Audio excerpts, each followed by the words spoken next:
social media. It's not just about the platforms themselves. To the preservation of the national unity and democratic stability.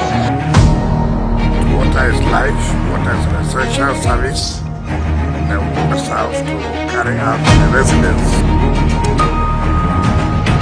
Local communities are not only vital to the growth of society, but they also form the bedrock of humanitarian development.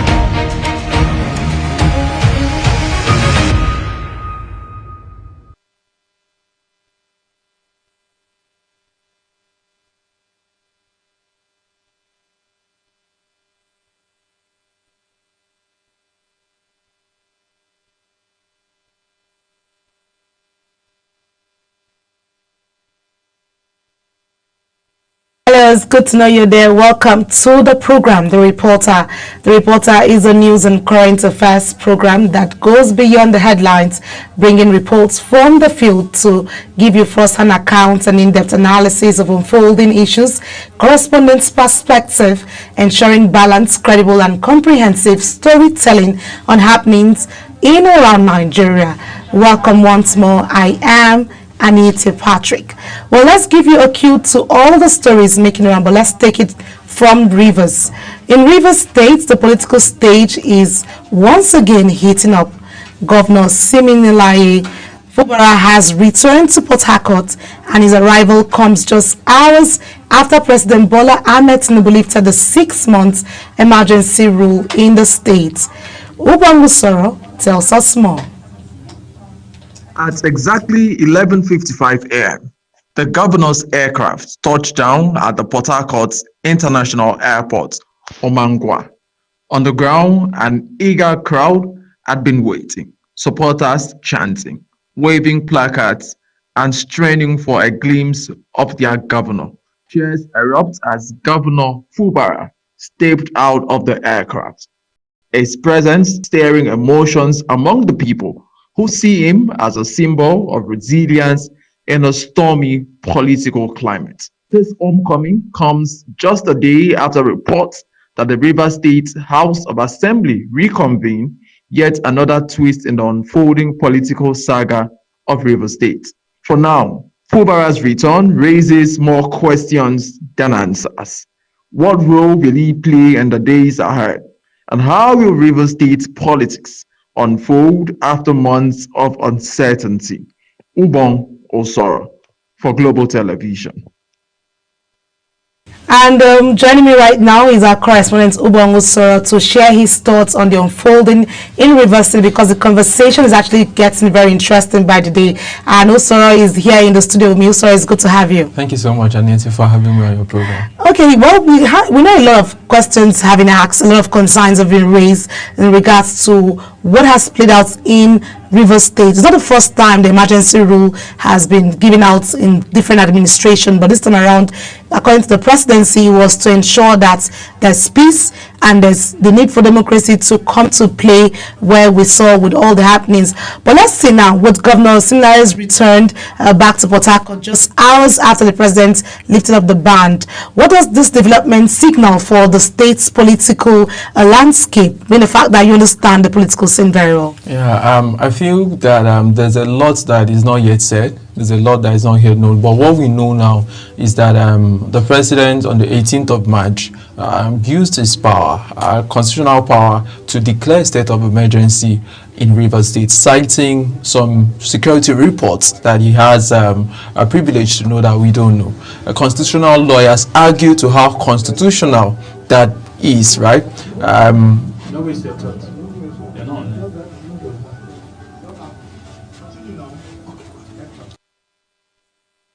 Constitutional lawyers actually argue to how constitutional that was, but after that declaration on the 19th, we saw the governor leaving the Rivers State House, state government house. He went to his private residence, and there was a lot of turmoil. But 2 months into, we saw him in a private meeting with the minister of the FCT, and after a while, we saw them go to meet Mr. President. That was 3 months ago, and it seems all was well. Our Minister of the FCT granted some interviews and said all has been resolved. And some of us were expecting the president to actually cut short, maybe make it 5 months since they've resolved the issues that they say they've resolved. But the president kept to his word, and after 6 months, he wrote out a statement that was issued by the state press house that the emergency rule has been lifted in Rivers State.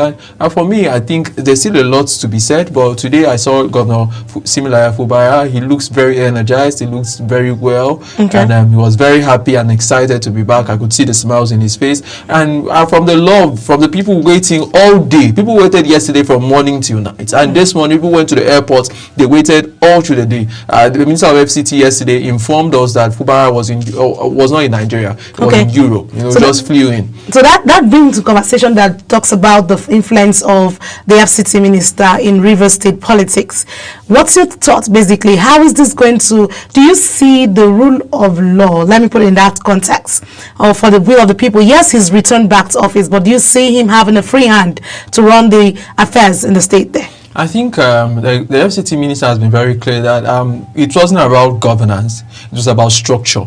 So when we decided to support you for governorship, politics is about negotiation. We told you, Claire, that leave the structure for us, focus on governance, focus on leading people, doing the things you want to do, but the structure will be ours. And at the time, quote unquote, maybe Fubara accepted to that, right? So I think if they're able to keep the pact and keep the agreements, and he always say agreements is agreements. If they keep the agreement, I don't think there will be any problem within them. Okay, but the fact that we have peace restored to the state, let's leave it at that point and see how the governance run into the different faces, and to see the governance will pay for the people, looking at the excitement on the faces of people in Rivers State, and we hope that they enjoy their peace as given to them. We hope the peace lasts. It's a lasting peace.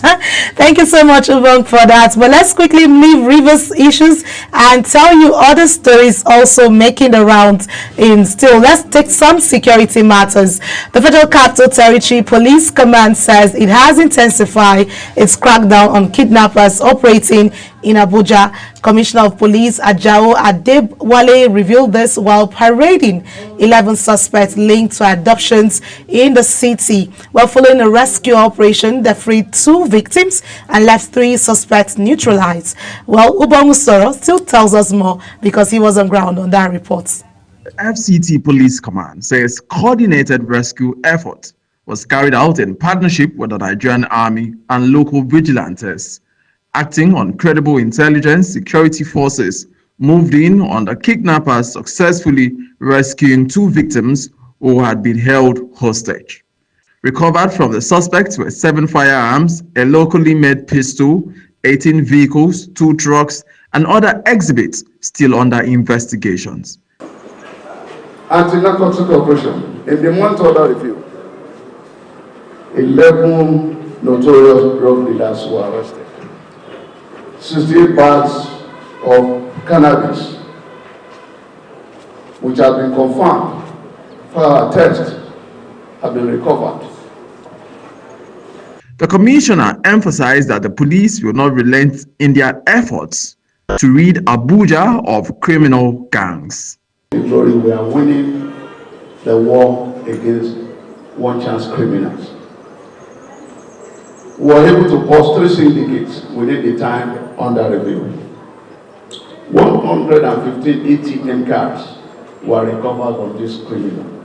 He appealed to residents to cooperate with security agencies by reporting suspicious activities in their communities, stressing that vigilance and collaboration remains key to defeating crime in the FCT.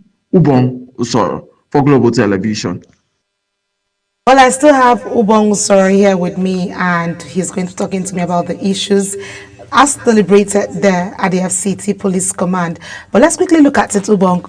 You were there on ground, and you know the issue of insecurity in the FCT has been one focal point where Nigerians who live in the FCT have raised concerns. But looking at a lot of this, with the FCT police parading 11 suspects and confirming the rescue of 2 kidnapped victims in Abuja, what do you think how do you think this signals the turning point, the fight against adoptions in the FCT? Because we remember we have the issue of one chance as well. Yeah, the issue of insecurity can be a bit tricky because no society is completely free from insecurity, but you can reduce it to the barest minimum. And you get to hear words from security experts like it has been. What we now have is just pockets of insecurity. So, and I think that's what the Commissioner of Police, Ajo Adewale, said, that his men, the men of the FCT Police Command, yesterday, this rescue operation was done yesterday. Two Nigerians who just came in from outside the country were kidnapped, and the FCT Police Command got the information, went there, and it was a fierce battle, and during the process, 3 of the criminals, the suspects, allegedly were neutralized by the police, and the other ones were arrested with about, you saw the pistols, you saw the guns, some locally made, and some substance were also arrested, and some other exhibits. So, and this is not just one case. They have several other cases that they've done within the period in review. He talked about over 130, cases that the FCT has been able to do. So for me, I think he was very passionate about it, and he's talked about engagement. He's engaged with youth communities. He's spoken to the Christian community, the Muslim community, advising religious leaders to talk to the youth, to talk to our young people. And I think it's a step in the right direction. We are not where we want to be. There's still a lot that can be done. We need CCTV cameras. With a lot of things that can be done, but I think we're on the right path. Well, this should in some way build a confidence level, because I'm looking at how confident residents can be in the ability of security agencies to sustain the momentum against kidnappers in Abuja, especially because people work sometime late hours and they're scared. Like I mentioned earlier, I work late hours. We work late hours, and we know. But all of these concerns are being raised, and you said security is not something that you can just. It's tricky in its own way, in a way, but there's always a way around it, which the security, the FCT Police Command is saying they are also putting their head from what you're saying, basically. You talked about some of the approaches that they are taking. They have the kinetic approach and they have the non-kinetic. The kinetic approach is the forceful approach that like the gold neutralize the guys, and the non-kinetic is talking to the people, because most criminality begins from the mind. You think about it before. There's a thinking process, there's a planning process. A kidnapping is not fighting. It's organized. It's organized crime. Right. So you think about it. So I think this is very important, and I think the FCT is in the right direction. All right, thank you so much, Ubong. It's always a pleasure having you talk on issues and hitting the nail on the head, like we always say. All right, let's let Ubong go and tell you other stories. We move our eyes and spotlight right now to focus on the legislature, where the National Assembly says it has resolved to withdraw all circulars suspending contract awards in the 2025 fiscal year, with a strong indication that the 23.9 trillion naira capital component of the 54.99 trillion naira in 2025 budget will now run into 2026. Our Senate correspondent Topsy Gimba reports on that. The resolution was adopted at the joint sitting of the appropriation committees of both chambers following earlier deliberations at the House of Representatives. At the Senate, the chairman Senate Committee on the Appropriation Committee, Solomon Lamilekon Adiola, read the resolution confirming that the capital component of 2024 budget will continue until December 31st, 2025, while implementation of 2025 capital component will commence immediately with the authority to incur expenditure issued within 7 days. For us to assess the budget performance of 2024 budgets, as well as the implementation level of 2025 budgets. And before now, while on recess, the two committee chairmen of both the Senate and the House have done a lot of groundwork, speaking with the executive and the economic team. Present at the joint session with lawmakers were key members of the federal government's economic team. The session later went into a closed-door meeting after the adoption of the resolution without any opposition from the economic team. Topsy Gimba, reporting for Global Television News.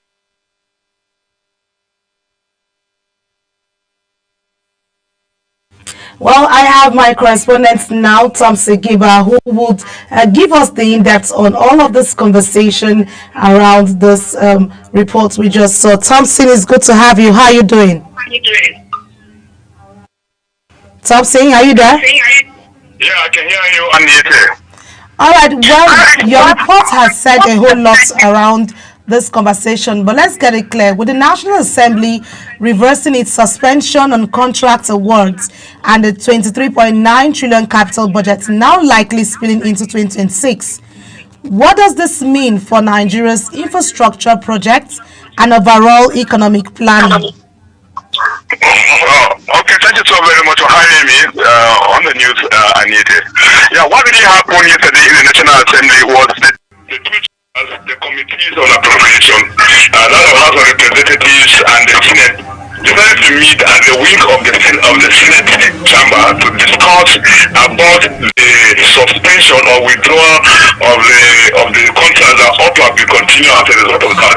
Given the fact that the year was running out, so the federal government said it was important to suspend all contracts so that another budget will come on board for budget to be implemented and contracts continue. But I haven't understood very well that indeed that 2024 budget is yet to be extended. The same thing with that of 2025.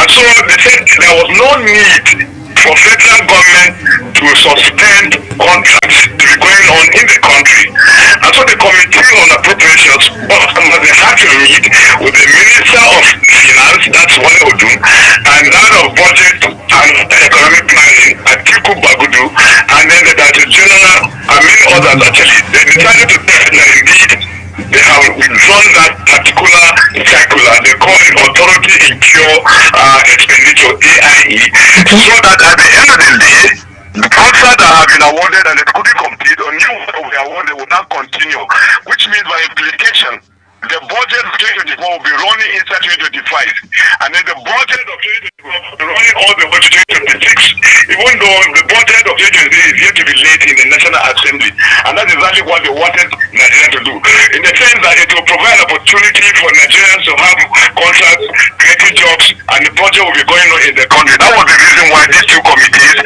on the board chamber decided to shut the joint meeting and agree with the finance minister on that particular issue. Over to you. Well, Thompson, it's actually an engaging one if you ask me, because we look at how the 2025 budget has run and what is happening around that. The operation committee of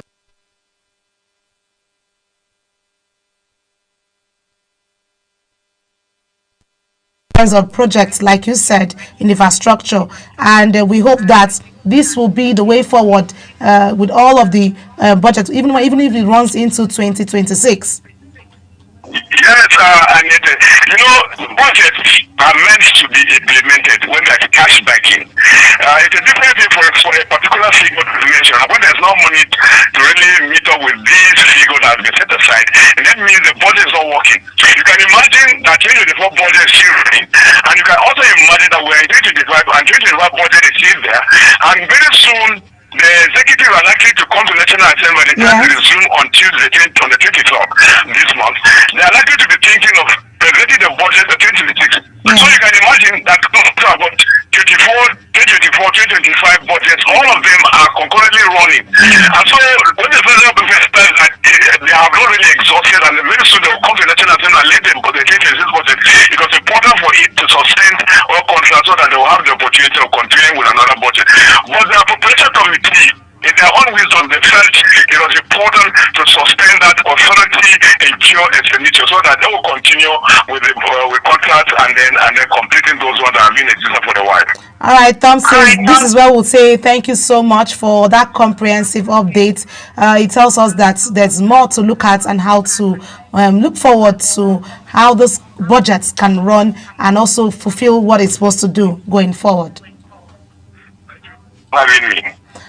All right, let's move away from the legislature and tell you what's happening with the education sector. The National Examinations Council, NECO, has released the results of the 2025 Senior School Certificate Examination, SSCE, internal 54 days after the last written paper. Global Television's education correspondent Priscilla Albasi now reports on that.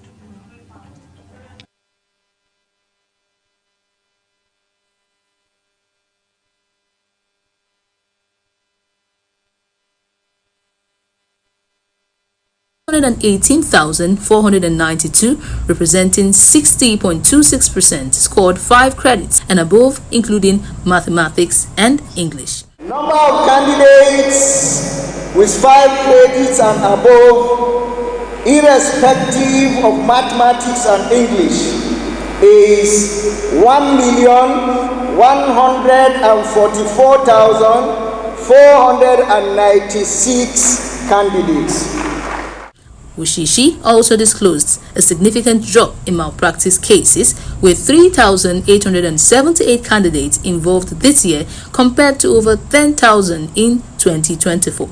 He added 38 schools in 13 states have been flagged for mass cheating, while 9 supervisors have been recommended for blacklisting. 9 supervisors, 3 in Rivers, 1 in Niger, 3 in FCT, 1 in Kano, and 1 in Osun states were recommended for blacklisting due to poor supervision, aiding and abetting, lateness, unruly behavior, assault, and insubordination. Meanwhile, Kano, Lagos, and Oyo states produced the highest number of candidates with 5 credits and above, including mathematics and English, while the Gabon Center recorded no candidate with such performance, highlighting the sharp disparity across regions.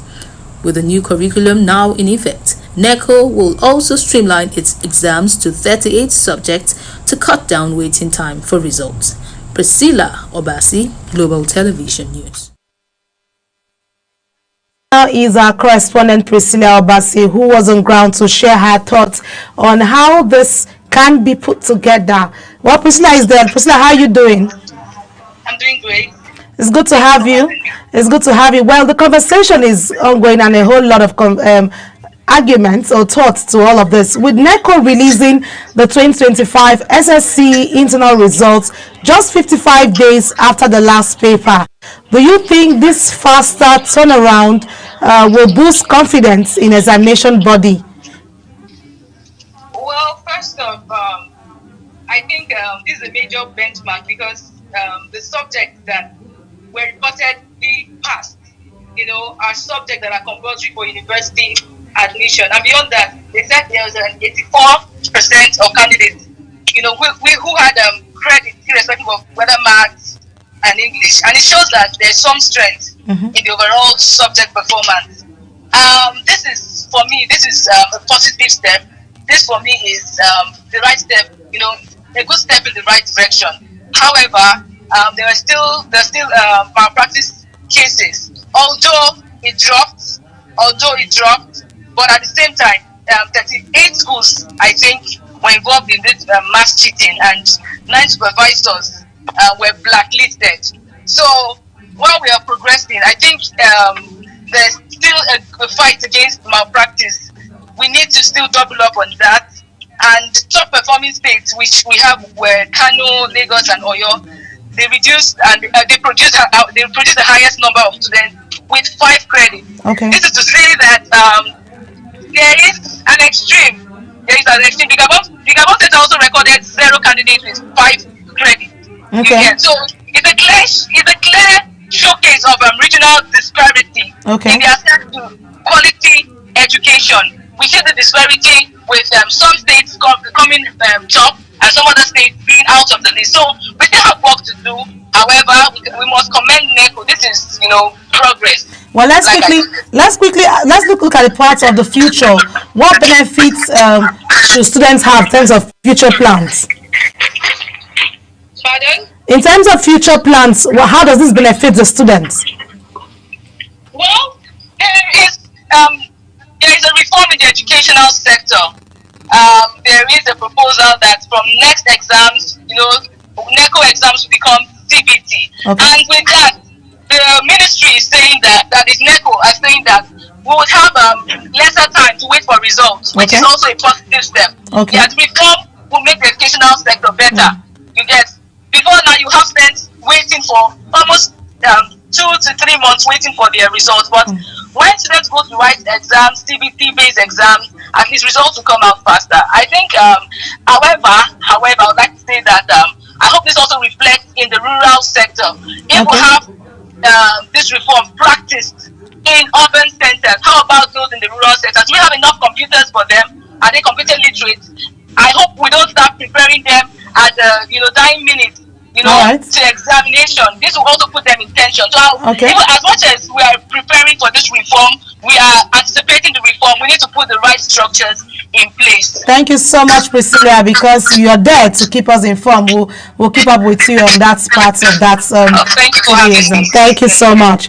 Well, let's tell you that it's been a lot happening around Nigeria and also across the world. But this is what we can take at this moment on the Reporter. As it is, like we said, it is where we bring you in-depth analysis beyond the headlines, beyond the narration you hear, and tell you how well this can be put across for better information and education of our public. And that's it on the Reporter. Don't forget that you are amazing always, being there on the screen, keeping glued to us and getting all the information we have on the program. Until next time when we come your way, don't forget that Global Television is on channel 365 on DSTV and on Star Times 276. Also, to stay connected, kindly follow us on all our social media platforms at Global TV NG. I am Anita Patrick. Have a great day ahead of you.